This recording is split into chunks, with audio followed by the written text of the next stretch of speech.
Tunay nga ba na madiskarte si tatay? So yan po yung topic po natin ngayon. So alam naman po nating lahat, may tricycle na po sila tatay. Depende na po yan kay tatay kung magpapasada siya or para sa kanilang pamilya lamang, 'di ba? So open classes na sa July 29 nga ba? Correct me if I'm wrong. Lalo na brigada eskwela, napakaraming tao.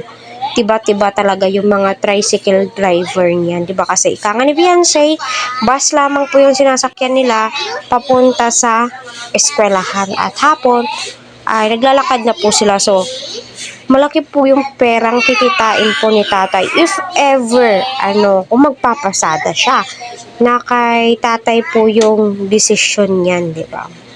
Pero ika nga po ng ating thumbnail, likas na madiskarte ang pamilya ni Beyonce. Kasi nga, ang dami nilang magkakapatid.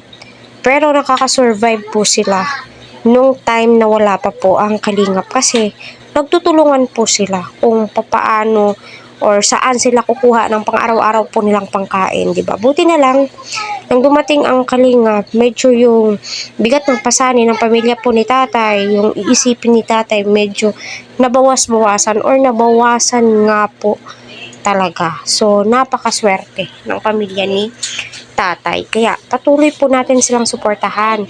Si Kalingap Rab, huwag po natin skip ang kanilang ads para sa ganun nga po ay marami pa pong kababayan po natin ang kanilang malingap. So, di po lingid sa ating kaalaman grabe po yung ngiti ni Beyonce.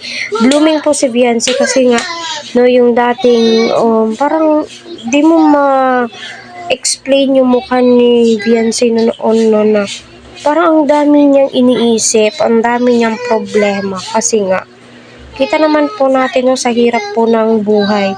Di po nila lubos akalain na may scout po siya ni Dr. Love. At saka brinag ni Kalingap Rab. Ayan, napakaraming blessings ngayon ang natatamasa ng EDSI.